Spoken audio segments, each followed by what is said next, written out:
30 अगस्त शनिवार भाद्रपद मास की सप्तमी तिथि है और यह कोई आम सप्तमी नहीं है, यह गणेश सप्तमी है और साथ ही संतान साधक व्रत का भी गुण जुड़ा हुआ है। यानी गणपति की कृपा, शिव शक्ति का आशीर्वाद और संतान प्राप्ति की मंगल वृत्ति सब कुछ एक साथ है। ऐसे शुभ योग पर किया गया सच्चा, सरल और श्रद्धापूर्ण उपाय जीवन के अंधेरे बदल सकता है।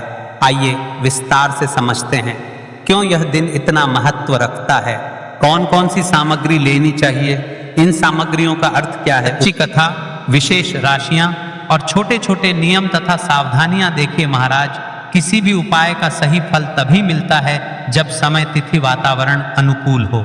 आज जो तीनों तत्व साथ बैठे हैं सप्तमी तिथि, जो अपनी ही जगह पवित्र है, गणेश सप्तमी, विघ्नहर्ता की विशेष उपस्थिति, संतान साधक व्रत, संतान संबंधी इच्छाओं में बल, ये तीनों मिलकर एक ऐसा द्रव्यमान बना देते हैं जिसमें हमारी मनोकामनाएं तेज होकर फल सकती हैं। मात्र 51 चावल के दाने, एक हल्दी का दीपक, साथ में 7 चने की दाल का उपाय।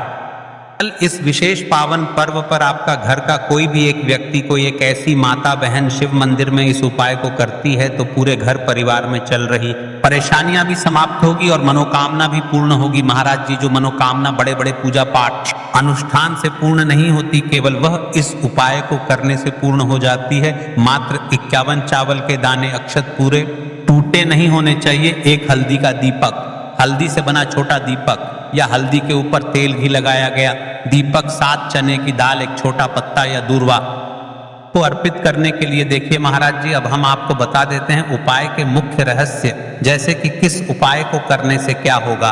21 चावल के दाने, अक्षत चावल समृद्धि, पोषण और स्थिरता का प्रतीक है। 51 ये एक विशेष संख्या है जो पूर्णता और शुरुआत दोनों का सूचक है। यह छोटे छोटे हिस्सों में न टूटने वाला समर्पण दर्शाती है। अक्षत से जीवन के बुनियादी तत्व, आहार, स्थिरता और संतोष की मांग होती है। हल्दी का दीपक दी आरोग्यता और शुभता का प्रतीक है। हल्दी के दीपक द्वारा आप अपने घर के वातावरण से नकारात्मकता दूर करने और स्वास्थ्य समृद्धि की प्रार्थना करते हैं। हल्दी की मृदुता और औषधीय ताकत को दीपक में समर्पित करना बेहद हितकर होता है। चने की दाल, चने का संबंध अन्न और संपत्ति से है, साथ ही यह बंधन और परिवार के भोजन का प्रतिनिधित्व करती है। चने की दाल का दान घर में लक्ष्मी के स्थायी वास का संकेत देती है। इन तीनों को शिवलिंग या गणेश प्रतिमा के समीप समर्पित करते ही एक तत्व का समन्वय बनता है। हल्दी, समृद्धि, अक्षत और पारिवारिक स्थिरता, चना दाल। आज की इस शिव महापुराण की कथा में एक पत्र आया है। पत्र से जाने किस महिला के साथ चमत्कार हुआ जिसने इस विशेष उपाय को सप्तमी तिथि के दिन किया। सुनीता गांव की एक साधारण सी महिला थी। पिछले 4-5 साल से उनके घर में संकट था गया। 3 बच्चों की पढ़ाई रुकी हुई थी और घर का माहौल भी तनावपूर्ण था। क्या न किया, ढेरों उपाय, सलाह, पर कुछ भी स्थायी असर नहीं हुआ। फिर किसी ने उनसे कहा, भाद्रपद पर गणेश सप्तमी और संतान साधक व्रत के समय 51 अक्षत और एक हल्दी दीपक तथा चने की दाल का समर्पण करो। सुनीता ने सच्चे मन से यह साधारण सा उपाय किया। मंदिर में दूध नारियल चढ़ाया, 21 चावल समर्पित किए, हल्दी का दीपक प्रज्वलित किया और चने की दाल दान कर दी। उसने केवल इतना कहा, हे गणेश, हे शिव, मेरे घर को संबल दो। कुछ ही हफ्तों में क्या हुआ, उसके पति को एक अच्छा प्रस्ताव मिला। छोटे छोटे काम से घर की आमदनी बढ़ने लगी। बच्चों के लिए एक सहायता मिल गई जिससे पढ़ाई फिर से हुई। पर सबसे बड़ा परिवर्तन सुनीता के मन में आया। आशा और धैर्य लौट आया। आज सुनीता कहती है, मुझे चमत्कार चाहिए था, पर भगवान ने मुझे जो दिया, स्थिरता, अवसर और आशा, वह सबसे बड़ा चमत्कार था। यह कहानी हमें सिखाती है, उपाय का असली फल केवल बाहरी बदलाव नहीं, बल्कि अंदर का विश्वास और आशा भी है। और वही सबसे बड़ा वरदान है। क्या भरोसा। महाराज जी, अगला पत्र आपका हो तो देखिए, आपको इस उपाय को श्रद्धा मन भाव से अच्छे तरीके से करना है। ठीक है, अब बात कर लेते हैं कल की वीडियो में। जिन माता बहनों ने अपनी राशि से जुड़ा फटी जानवरों के लिए कमेंट बॉक्स में अपना नाम लिखा था, वे लोग जान लो, अपनी राशि से जुड़ा भाग्य कल की 2 विशेष राशि। सबसे पहली राशि वृषभ, जिनकी आजकल आर्थिक उथल पुथल है या घर परिवार में अस्थिरता है, इस उपाय से स्थायित्व और वित्तीय सुधार की संभावना बढ़ती है। दूसरी राशि कन्या, जिनके करियर, नौकरी या कार्य क्षेत्र में रुकावटें आती रहती हैं, इस उपाय से मार्ग साफ होने और मेहनत का फल मिलने के योग होते हैं। पर याद रहे, यह केवल दिशा निर्देश हैं। तो बात कर लेते हैं हम 51 चावल के दाने और एक हल्दी के दीपक के उपाय के बारे में। तो देखिए, महाराज की वीडियो को आपको अंतिम तक देखना है और हम आपको आगे संपूर्ण बातें बताने वाले हैं कि आपको चावल के दाने कहाँ से लेना है, उपाय को किस प्रकार करना है, शिव मंदिर में किस समय करना है, कैसे करना है, घर आकर के क्या करना है, शिव को क्या बोलकर आना है। ठीक है, तो वीडियो को बीच बीच में से स्किप ना करें। 51 अखंड चावल के दाने और हल्दी का दीपक, तो भोलेनाथ की कृपा से मनोवांछित फल प्राप्त होता है।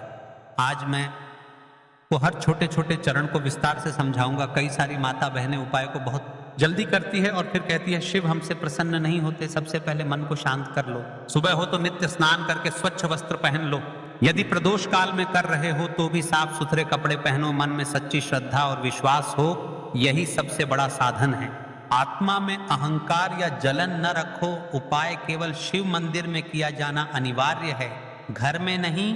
मंदिर में ही करना है। 51 अखंड चावल के दाने, एक एक दाना पूरा फटा न हो। बाजार का ले सकते हो या घर की रसोई के दाने भी चलेगा। हल्दी का दीपक, जो कि गेहूं के आटे से दीपक बनाएं और उसमें हल्दी पीसी अच्छी मात्रा में मिलाएं। नमक बिल्कुल न डालना है। दीपक में रुई की बत्ती लंबी और तेल भरें। तेल के लिए तिल का तेल आदर्श है, पर आप तिल, सरसों, साधारण दीप तेल में से कुछ चुन सकते हो। कम से कम इतना तेल डालने कि दीपक स्थिर जलता रहे। हमें इस उपाय को यदि सुबह के समय कर रहे हैं तो आपको 1 लोटा शुद्ध जल शिवलिंग पर जलाभिषेक के लिए लेकर के जाना है। यदि आप इस उपाय को साथ में कोई अन्य सामग्री भी लेकर के जाना चाहते हैं तो आप वह भी लेकर के जा सकते हैं।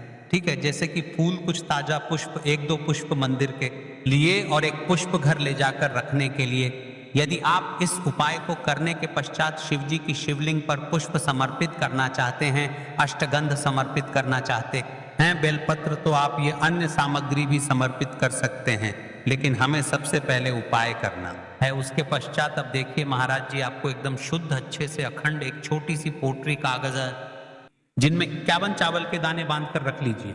एक छोटा बर्तन दीपक रखने के लिए, ताकि तेल टपकने से समस्या ना हो। अब देखिए महाराज जी, हम इस उपाय को कर रहे हैं तो हमें इस उपाय को करते समय कुछ सावधानियां भी भारत नहीं है, इसलिए हम आपको उपाय को विस्तार से बता रहे हैं, अच्छे से बता रहे हैं, ताकि आप कोई भी गलती ना करें और आपका उपाय सफल हो। तो देखिए, हम बात कर लेते हैं हल्दी के दीपक के बारे में। हल्दी दीपक बनाने की विधि, दीपक बनाने की विधि विस्तार से बताऊंगा। साधारण है, ध्यान से बनाइए। एक साफ बर्तन में गेहूं का आटा आवश्यकता अनुसार निकालिए। छोटी सी लोई के बराबर आटा ले लीजिए। इसमें 1 चुटकी हल्दी पाउडर अच्छी मात्रा में मिला लीजिए। हल्दी रंग दीपक को शुभ बनाती है। नमक बिल्कुल न डालें। पानी बहुत कम डालकर मिश्रण को गूंथा जाए ताकि एक नरम लोई बन जाए, बहुत सख्त नहीं और बहुत नरम भी नहीं। अब उस लोई की छोटी छोटी लोई लेकर बीच में गड्ढा बना दीजिए। दीपक का आकार कटोरी जैसा होगा ताकि बत्ती आ सके। दीपक में रुई की बत्ती रखें। रुई को बीच से थोड़ी लंबी रखें ताकि बत्ती दीपक से ऊपर रहे। अंत में दीपक में तेल भरें। ध्यान रहे कि तेल बत्ती के आसपास पर्याप्त रहे। अब दीपक प्रज्वलित करने के लिए तैयार है। दीपक पूरी तरह सूखा न हो, नर्म आटा आवश्यक। दीपक को जलाकर परीक्षण कर लें ताकि मंदिर में जलाते वक्त समस्या न हो। अब हमारा दीपक बंद करके तैयार हो गया है। अब बात कर लेते हैं इस मुख्य उपाय के बारे में। 51 चावल के दाने, तो देखिए महाराज जी, आपको चावल के दाने कहाँ से लेना है, कैसे लेना है, इन बातों का आपको ध्यान रखना है। तो देखिए, बहुत से लोग पूछते हैं क्या घर का चावल चलेगा या बाजार का, किस तरह का चावल लेना चाहिए। मैं स्पष्ट कहता हूं, घर का सामान्य चावल या बाजार का कोई भी पूरा दाना चलेगा, पर एक शर्त, 51 दाने अखंड व पूरा होना चाहिए। दाने फटे हुए न हो। 51 दानों को आप एक साफ सुथरे डिब्बे या कागज की पुड़िया में रखकर मंदिर ले जाइए। मंदिर तक जाते समय पुड़िया खुले न हो और दानों पर विश्वास और श्रद्धा बनी रहे। अब देखिए, हमारे चावल के दाने भी तैयार हो गए और हमारा दीपक भी।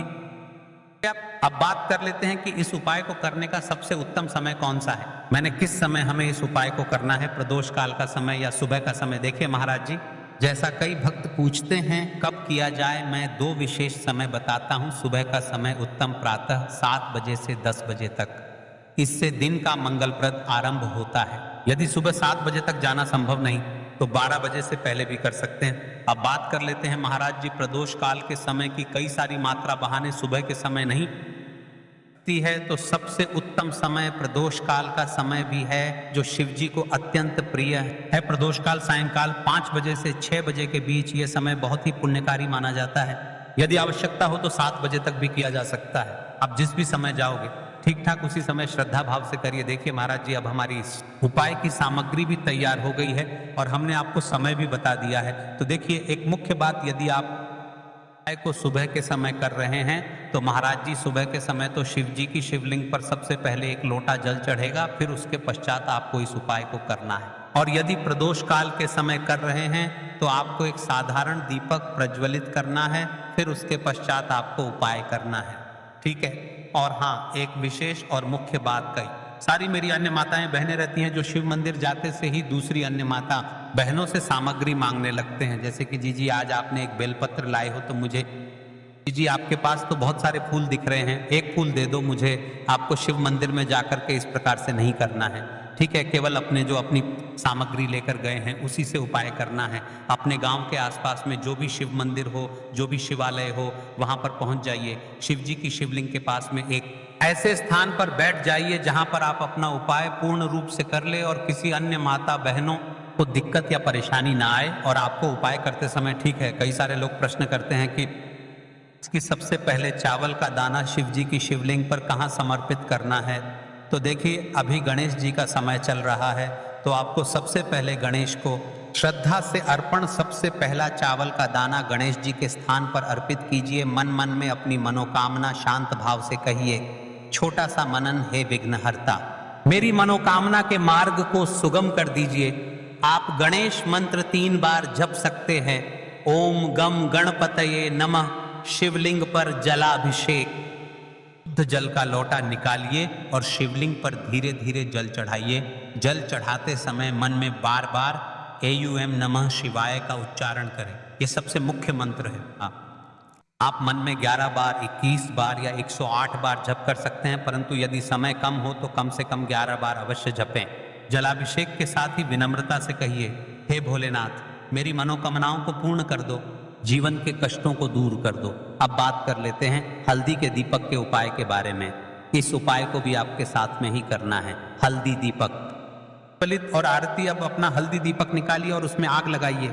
मंदिर नियम के अनुसार दीपक वहां जलाना था, तो मंदिर की अनुमति देखिए। पर यदि मंदिर अनुमति देती है तो दीपक शिवलिंग के पास रखें और प्रज्वलित कीजिए। दीपक जलाते ही ध्यान से कहिए, यह दीपक मेरे जीवन का अंधकार मिटाए, गरीबी और दुख दूर करे और घर में लक्ष्मी का वास कराए। दीपक की लौ से शिवलिंग का प्रकाश पूजन आरती कीजिए। दीपक को धीमे धीमे घुमाइए और ओम नमः शिवाय अथवा कोई भक्ति गीत गाते हुए अरे अब जो आपने अपने साथ अन्य सामग्री लेकर के आए हैं, जैसे कि पुष्प लेकर आए हैं, अंत में फूल अर्पित कीजिए। एक छोटा सा पुष्प मंदिर से लेकर घर के मंदिर के लिए अपने साथ रख लीजिए। ध्यान रहे, जो भी पूजा सामग्री आपने मंदिर में छोड़ा है वह मंदिर के नियमों के अनुसार ही होनी चाहिए। कुछ मंदिर चावल दाने वापस नहीं लेने देते, इसलिए पुष्प घर के लिए अलग रखें। पूरा कार्य करने के बाद हाथ जोड़कर कहते हैं, धन्यवाद भोलेनाथ, आपकी में आता हूं, मेरी मनोवांछाएं आप पूर्ण करिए। शांति और प्रणाम करके मंदिर से बाहर निकलिए। अब आपका उपाय पूर्ण हो जाता है। देखिए महाराज जी, आप उपाय करने से पहले इस वीडियो को देख रहे हैं तो हम आपको पूर्ण बातें अच्छी तरीके से समझ रहे हैं। कुछ सावधानियां और विशेष बातें जो आपको हमने पहले भी बता दी हैं, लेकिन आपको एक बार फिर से बता देते हैं। फिर इसके पश्चात हम जानेंगे 7 चने की दाल वाला उपाय, जो कि स्वर्ण समर्पण वाला उपाय है। तो देखिए कुछ मुख्य बातें, के दाने फटे न हो, यह सबसे महत्वपूर्ण। अखंड दाने ही रखें, दीपक में नमक न डालें, आपने साफ कहा था, इसलिए नमक बिल्कुल मना। यदि किसी कारणवश 1-2 दाने छूट जाए, घबराइए मत। श्रद्धा के साथ जो कर सके वही करें, पूरा मन लगाकर करें तो प्रभाव मिलता है। यदि आपके घर का कोई भी एक व्यक्ति या फिर कोई भी व्यक्ति इस उपाय को करता है तो आपको क्या क्या लाभ होने वाले हैं महाराज जी, और क्या क्या समस्या समाप्त होगी, ध्यान से सुनिए। मन में शांति और स्थिरता आती है, में आने वाली अनावश्यक बाधाएं कम लगती हैं, धन संबंधी परेशानियां धीरे धीरे घटने लगती हैं, आर्थिक स्थिति बेहतर होने लगती है, पारिवारिक संबंधों में स्नेह और समझ बढ़ती है। जिन इच्छाओं का मन में लगातार अभाव रहा उन पर वास्तविक परिवर्तन देखने को मिलता है। ध्यान रहे, ये लाभ श्रद्धा और कर्म दोनों से जुड़े हैं। शिव की कृपा तो मिलेगी, पर प्रयास भी साथ रखिए। तो देखिए भक्तों, अब हम बात कर लेते हैं 7 चने की दाल के उपाय के बारे में। देखिए, ये सबसे बड़ा और विशेष महा उपाय है। यह केवल विशेष तिथि पर ही किया जाता है और इस उपाय को केवल वह व्यक्ति कर सकते हैं जिनके जीवन में धन की समस्या है, जिनके पास पैसा आते ही रुक जाता है या कहीं अटक जाता है, जिन्हें मेहनत के बावजूद कभी आर्थिक उन्नति नहीं मिल पाती, जिन्हें बार बार कर्ज और तंगी का सामना करना पड़ता है। उन सबके लिए यह उपाय अमृत के समान है। सिर्फ 7 चने की दाल, बस इतना सा करना है और देखना भक्तों, आपके जीवन में कैसा दिव्य परिवर्तन होता है। कब और कैसे करना है, अब मैं आपको उपाय की संपूर्ण विधि बताता हूं। सबसे पहले आपको 7 चने की दाल तैयार करनी है। ध्यान रहे, 7 चने की दाल यानी एक चने में 2 दाने होते हैं, उस हिसाब से बिल्कुल 7 दालें, और इन 7 दालों का कोना टूटा हुआ नहीं होना चाहिए। ये शुद्ध, अखंड और साफ सुथरे होने चाहिए। इस उपाय को भी आपको शिव मंदिर में ही करना है। अब बात कर लेते हैं समय के बारे में, आपको किस समय करना है। ये आप इस उपाय को शिव मंदिर में किसी भी समय कर सकते हैं। अब शिव मंदिर पहुंच जाइए, श्रद्धा भाव से अपने 7 चने की दाल भगवान शिव को अर्पित करें। याद रखें, यह उपाय केवल तभी सफल होगा जब आप इसे शुद्ध मन और पूर्ण विश्वास से करेंगे। दाल चढ़ाते समय अपने हृदय की व्यथा भगवान शिव को सुनाएं, उनसे कहें, हे भोलेनाथ, हमारे जीवन से दरिद्रता का नाश कीजिए, हमारी मनोकामना पूरी कीजिए, धन का प्रवाह हमारे जीवन में बना रहे। आपका जो ये वाला उपाय है अब यहाँ पर समाप्त हो जाता है। अब शिव जी को आप प्रसन्न कर लेते हो और साथ में गणेश जी को भी प्रसन्न कर लेते हैं। अब घर आकर के आपको छोटा सा कार्य अवश्य करना है। अब भक्तों, केवल मंदिर जाकर उपाय करना पर्याप्त नहीं है, घर लौटकर आपको एक छोटा सा कार्य भी करना होगा।